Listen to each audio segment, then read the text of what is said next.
dear student, how are you all? I hope you all are very good. I am Sakshi Rajput and welcome to BSP Science. अब आज का जो topic होने वाला है mainly वही होने वाला है जो कि आपने थंबनेल पे पढ़ ही लिया कि भाई अगर आप प्राइवेट कॉलेज में डायरेक्ट एडमिशन लेते हो तो उसके आपको कौन कौन से नुकसान देखने को मिल सकते हैं। इफ़ अगर आप प्राइवेट कॉलेज में डायरेक्ट एडमिशन लेने जा रहे हो तो उसके लिए आपको कौन कौन सी चीज़ों का ध्यान रखना है। सबसे पहले जब आप विजिट करने के लिए जाएं तो आपको कौन कौन सी चीज़ें वहाँ पे पूछनी है, देखनी है और फोकस करना है कि हाँ ये चीज़ें यहाँ पे अगर अवेलेबल है तो मुझे 4 साल कोई दिक्कत नहीं होगी, अगर अवेलेबल नहीं है तो डेफिनेटली आपको वहाँ पे प्रॉब्लम होगी। अब वो चीज़ें कौन सी होंगी, सबसे पहले आपने कॉलेज कैंपस में एंटर करने के बाद जब आप बैठे वहाँ पे जो जो आपको एडमिनिस्ट्रेटिव बताएगा, जिन जिन जिन चीज़ों के बारे में वो बता रहा है आपने वो नोट कर लेनी है। ये सारे आपके राइट हैं, ठीक है। और एक स्टूडेंट को उसके राइट पता होने चाहिए। आपके पेरेंट्स आपको सिर्फ एडमिशन दिला सकते हैं, बाकी के काम आपको खुद ही करने होते हैं। तो आपने एक डायरी लेके जानी है, छोटी सी पॉकेट डायरी, उसमें लिखते जाइए जो जो वो बोल रहा है, ठीक है। फिर उनको बोलिए कि आप प्लीज़ मुझे एक बार लेबोरेटरीज दिखा दीजिए, क्लासरूम्स दिखा दीजिए, ठीक है। अब आप जब लेबोरेटरीज के साइड जाते हो तो लैब्स में जाने के बाद आपने क्या देखना है, एज़ पर PCI नॉर्म्स अगर आपकी क्लास में 60 स्टूडेंट्स हैं तो वो 60 के 60 स्टूडेंट्स एक लैब में प्रैक्टिकल परफॉर्म नहीं कर सकते हैं। उसके लिए 30 स्टूडेंट के लिए एक लैब होगा, 30 स्टूडेंट के लिए एक लैब होगा, बीच में प्रिपरेशन रूम होगा, ठीक है, जो कि दोनों के लिए कॉमन होगा। प्रिपरेशन रूम इज़ फॉर कि वहाँ पे आपके केमिकल्स रखे होंगे, वहाँ पे जितनी एक जो लैब अटेंडेंट होता है वो बैठा रहेगा, उसके लिए अलग से चेयर टेबल वहाँ पे होगी, ठीक है। और प्रिपरेशन रूम दोनों का कॉमन होता है, केमिस्ट्री लैब 1, केमिस्ट्री लैब 2, अगर आप केमिस्ट्री लैब देख रहे हो, राइट।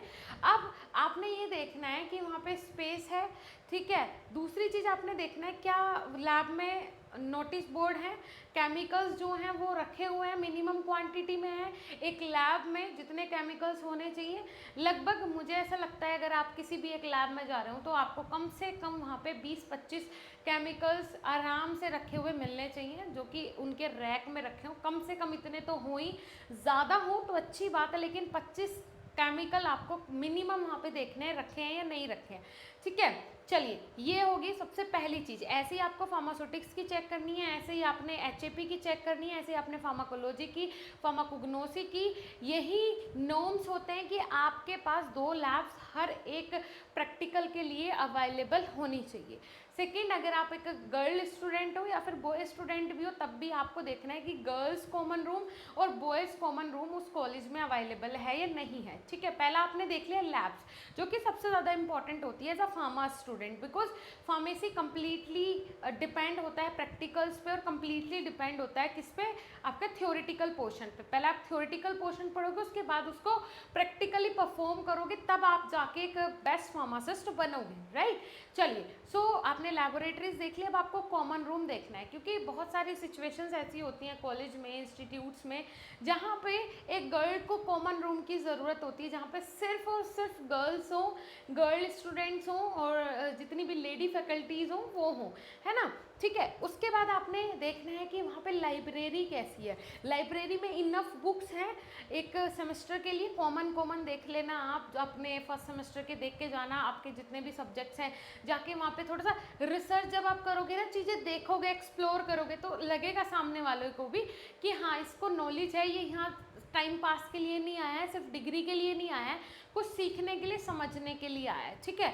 तो आपको उसी हिसाब से फिर ट्रीट किया जाएगा। आपने देख ली बुक्स, उसके बाद आपको देखना डिजिटल लाइब्रेरी भी वो कॉलेज आपको प्रोवाइड करवा रहा है क्या, because digital library mainly foreign countries में कॉलेजेस में होती है।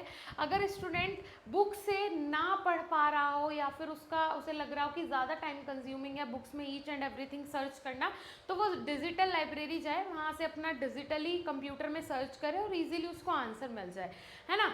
जो सुपर कॉलेजेस हैं वहाँ पे आपको डिजिटल लाइब्रेरी भी देखने को मिलेगी, ठीक है। ये चीज़ें हो गई। अब आपने क्लासरूम के साइड मूव करना है, जहाँ पे मैक्सिमम टाइम आपको अपना स्पेंड करना है कॉलेज के अंदर। देखना है कि अच्छे से पोडियम रखा है या नहीं रखा हुआ है, एक स्टेज बना हुआ है नहीं बना हुआ है, जिसपे कि टीचर्स आपको हाइट में दिखे और आप इजीली अपनी बेंचेस पे बैठ के टीचर को देख सके और बोर्ड को देख सके, है ना।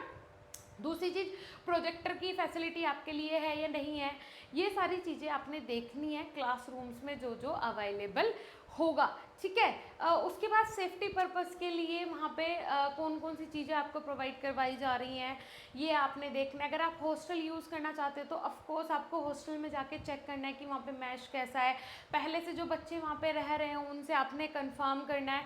और कॉलेज का सबसे बढ़िया रिव्यू स्टूडेंट्स के अलावा कोई नहीं दे सकता, जो वहाँ पे पढ़ रहा हो उनसे पहले पूछना है कि यार ये कॉलेज कैसा है, वो आपको जेन्युइन आंसर देंगे, ठीक है। उसके अलावा आपने प्ले ग्राउंड ज़रूर देखना है, बिकॉज पढ़ाई के साथ साथ आपकी जो अदर एक्टिविटीज़ हैं, फिजिकल एक्टिविटीज़, वो भी होना ज़रूरी है। एक बार प्ले ग्राउंड देख लेना, वो बाद की चीज़ें हैं बट ज़रूरी हैं, राइट। उसके अलावा टीचिंग स्टाफ कैसा है, 2-3 स्टाफ मेंबर से बात करें। जो ऑर्गेनाइजेशन है जहाँ से आप एडमिशन लेने जा रहे हो, जो एडमिनिस्ट्रेटिव है, उनको बोलिए कि मुझे अपने टीचर से एक बार बात करनी है, 1-2 टीचर को प्लीज़ बुला दीजिए।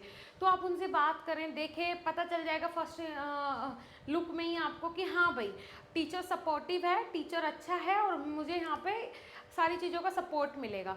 और सबसे बड़ी चीज़, इंपॉर्टेंट चीज़ जो कि आपको कॉलेज से लिखवा के लानी चाहिए कि भाई प्लेसमेंट्स का बताओ, हम आपके पास आ रहे हैं, इतना पैसा खर्च कर रहे हैं, अपना टाइम आपको दे रहे हैं, तो आप प्लेसमेंट्स का बताओ, आप कैसा प्लेसमेंट हमें प्रोवाइड करवाओगे। 100% प्लेसमेंट है, 80% है, 70% है, कैसा प्लेसमेंट आप हमें प्रोवाइड करवाओगे। इफ़ अगर वो बोलते हैं कि हम आपको 100% प्लेसमेंट प्रोवाइड करवाएंगे, तो वो चीज़ उनसे लिखवा लो, उनके साइन ले लो, जिससे कि 4 साल बाद आपको प्रॉब्लम ना हो। ये आपका राइट है, मैं फिर बोलती हूँ, ये आपका अधिकार है।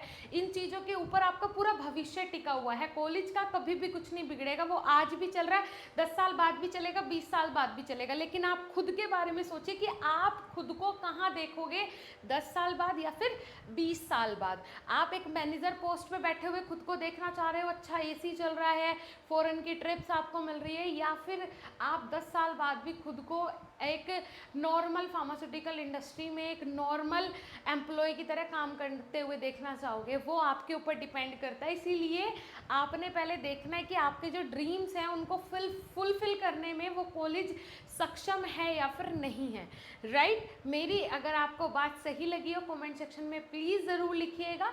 ओके बच्चों, मिलेंगे नेक्स्ट इंफॉर्मेटिव वीडियो के साथ। एक और इम्पॉर्टेंट चीज़, अगर आप BSP pharmacy official app download करते हैं तो वहाँ पे आपको B pharm 1st to 8th semester का ईच एंड एवरी कंटेंट मिल जाता है, जैसे कि डेली बेसिस पे live classes, recorded lectures, important question, previous year question paper, self guidance, handwritten notes, computerise notes के पीडीएफ, होम डिलीवरी नोट्स की facility, each and everything आपको provide करवाता है बीएसपी फार्मेसी। जाइए, विजिट कीजिए।